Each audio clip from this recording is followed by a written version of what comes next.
नमस्कार मेरे प्रिय साथी मित्रों। यूपी री एग्जाम 23 अगस्त का फर्स्ट शिफ्ट का जीके जीएस का क्वेश्चन का एनालिसिस देखेंगे साथियों।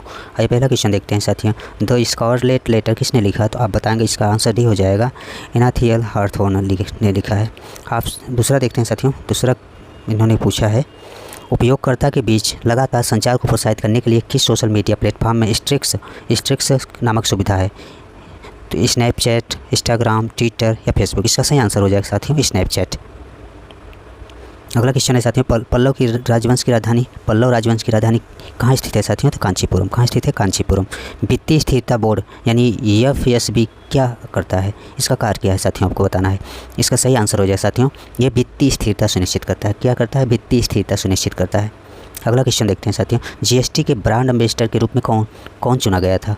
इसका सही आंसर हो जाएगा साथियों दीपिका पादुकोण, शिल्पा शेट्टी नहीं। सही आंसर डी हो जाएगा साथियों, अमिताभ बच्चन है। निम्नलिखित में से कौन सी रेखा फ्रांस और जर्मनी के बीच की सीमा निर्धारित करता है साथियों? तो ऑप्शन ए नहीं होगा, ऑप्शन बी भी नहीं होगा। इसका सही आंसर हो जाएगा ऑप्शन सी, सिगफ्रीड लाइन साथियों, सिगफ्रीड लाइन। विदेश व्यापार महानिदेशक यानी DGFT किस मंत्रालय के अंतर्गत आता है? इसका सही आंसर हो जाएगा साथियों वाणिज्य एवं उद्योग मंत्रालय, वाणिज्य एवं उद्योग मंत्रालय। अगला क्वेश्चन साथियों, परमाणु ऊर्जा के उत्पादन के लिए कौन सा तत्व आवश्यक है? सिलिकॉन। इसमें सही आंसर हो जाएगा साथियों यूरेनियम।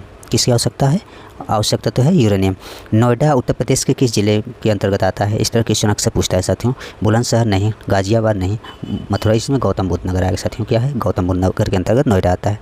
विश्व डाक दिवस साथियों आपको बताना है। विश्व डाक दिवस 9 अक्टूबर। कब है साथियों? 9 अक्टूबर। जून 2024 तक संघ गृह मंत्रालय का प्रमुख कौन था? नरेंद्र मोदी नहीं, राजनाथ सिंह नहीं। ऑप्शन डी हो जाएगा साथियों अमित शाह। इंडियन नेशनल कांग्रेस की स्थापना किस वर्ष हुई थी? तो आपको अच्छी तरह से पता है साथियों 1885। भारत का पहला हवाई अड्डा कहाँ स्थित है? भारत का पहला हवाई अड्डा कहाँ स्थित है? तो आपको साथियों बताएंगे। इसका सही आंसर हो जाएगा बॉम्बे। भारत में व्यवसाय के लिए सेवाओं हेतु GST पंजीकरण के थ्रेशोल्ड लिमिट यानी सीमा क्या है साथियों? 20 लाख है। क्या है साथियों? 20 लाख। डैश में दुर्भाग्यपूर्ण फाइलों वाली छवियों का उपयोग हैकर को आपके खाते की जानकारी चुराने, आपके कंप्यूटर को संक्रमित करने में मदद करने के लिए किया जाता है। इमेज फिशिंग, कैट फिशिंग या VPN या स्मिशिंग। आपका इसमें सही आंसर हो जाएगा साथियों ऑप्शन ए सही हो जाएगा, इमेज फिशिंग सही है। अगला क्वेश्चन देखते हैं साथियों, क्रोएशिया गणराज्य की राजधानी क्या है? क्रोएशिया गणराज्य की राजधानी क्या है? इसका सही आंसर हो जाएगा ऑप्शन सी, जाग्रेब इसकी राजधानी है साथियों। राजधानी से भी क्वेश्चन बन रहा है। आप लोगों को एक बार जिस टॉपिक से क्वेश्चन बन रहा है आप लोगों को नज़र दौड़ा कर देखना होगा, जिसका अगला शिफ्ट में एग्जाम है 24 को है, 25 को है, 30-31 को है साथियों। आतंकवाद से लड़ने में सूचना साझा करना किन तरीकों से महत्वपूर्ण हो जाता है? तो साथियों ये आतंकवादी संगठनों सुरक्षा एजेंसियों द्वारा हमला को अधिक प्रभावी ढंग से समन्वित करने में सहायक हो सकता है। नहीं, ये भी नहीं हो सकता। ऑप्शन सी हो जाएगा साथियों, ये अधिकारियों को संभावित खतरों को अधिक तेज़ी से पहचानने में सहायता करता है। भारत के किस पड़ोसी देश थंडर ड्रैगन की भूमि के नाम से जाना जाता है? सही आंसर भूटान हो जाएगा साथियों। क्या हो जाएगा? भूटान। अगला क्वेश्चन देखते हैं साथियों, निम्नलिखित में से कौन सा सोशल मीडिया प्लेटफॉर्म नहीं है? बताना है। इंस्टाग्राम है, ट्विटर है, फेसबुक है, लेकिन गूगल नहीं है साथियों। निम्नलिखित में से किस प्रकार का प्रदूषण संवर्ध या त्वरित यूट्रोफिकेशन है? मृदा प्रदूषण, जल प्रदूषण, ध्वनि प्रदूषण या ऊष्मीय प्रदूषण? सही आंसर हो जाएगा जल प्रदूषण। अगला क्वेश्चन देखते हैं, 1946 के विमुद्रीकरण के दौरान RBI के गवर्नर कौन थे? आज़ाद भारत के समय RBI गवर्नर कौन थे? ये थे CD देशमुख थे, मतलब चिंतामणि द्वारकानाथ देशमुख। सही आंसर सही हो जाएगा। भारतीय संविधान का कौन सा भाग राज्य के नीति निर्देशक सिद्धांतों संबंधित है? सही आंसर हो जाएगा ऑप्शन है भाग 4। पुस्तक अ लाइफ मेजरमेंट किसके द्वारा लिखी गई? तो आप क्या बताएंगे साथियों? सूर्यकांत त्रिपाठी निराला। आसमान के नीले रंग के कारण मुख्य कारण क्या हो सकता है? इसमें डाउट हो सकता है साथियों, ऑप्शन ए सही होगा। वैसे तो ऑप्शन आयोग के ऊपर है, आयोग ऑप्शन बी भी मान सकता है, लेकिन ऑप्शन सही ए होगा सही साथियों। अगला क्वेश्चन देखते हैं साथियों, रमन सुब्बा राव जिनका हाल ही में निधन हो गया किस खेल से संबंधित थे? ये थे साथियों क्रिकेट से संबंधित थे। प्रायद्वीपीय भारत की सबसे लंबी नदी का नाम क्या है? तो इसके सही आंसर हो जाएगा गोदावरी। क्या है साथियों? गोदावरी। NHRC का पूर्ण रूप आपको बताना है। NHRC का पूर्ण रूप होगा national human right commission, national human right commission. Option C सही हो जाएगा।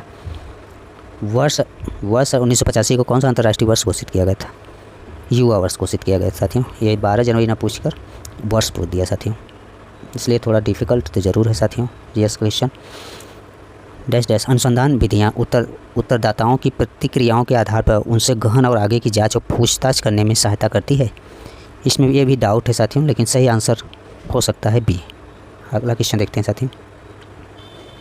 BRI का पूर्ण पूछा है, तो इसका सही आंसर हो जाएगा belt and road initiative, option A सही हो जाएगा साथियों। अगला क्वेश्चन देखते हैं। डैश डैश डैश विशिष्ट व्यक्तियों को उस संगठन की सुरक्षा के खतरे में डालने की कोशिश करता है जिसके लिए वे काम करते हैं, तो सही आंसर इसका सी हो जाएगा साइबर स्कॉटिंग। पहली बार राष्ट्रीय कृषि नीति कब घोषित की गई थी? जुलाई 2000 साथियों। वर्ष डैश डैश में अंतर्राष्ट्रीय मानवाधिकार कानून के प्रवर्तन के लिए संयुक्त राष्ट्र मानवाधिकार आयोग को संयुक्त राष्ट्र मानवाधिकार परिषद द्वारा प्रस्थापित किया गया। कब किया गया साथियों? 2006 में किया गया। अफ्रीका का आर पार दौड़ लगाने वाले पहले व्यक्ति कौन है? रस कुक हैं साथियों। भारतीय कृषि अनुसंधान संस्थान ने भारत में संरक्षित बासमती किस्मों की खेती के लिए किस देश के खिलाफ कानून कार्रवाई की मांग की? ये मांग की गई है साथियों पाकिस्तान। कौन सा भारतीय राज्य अपनी अनूठी वारली चित्रकला के लिए जाना जाता है? ये साथियों महाराष्ट्र है। चिकनकारी एवं पारंपरिक कढ़ाई शैली है जिसकी उत्पत्ति उत्तर प्रदेश के जिले में हुआ है साथियों? लखनऊ। अंतिम क्वेश्चन है साथियों। महासागरीय अम्लीकरण का प्राथमिक कारण क्या है? इसका ऑप्शन ये सही हो जाएगा समुद्री जल द्वारा CO2 का अवशोषण। धन्यवाद साथियों।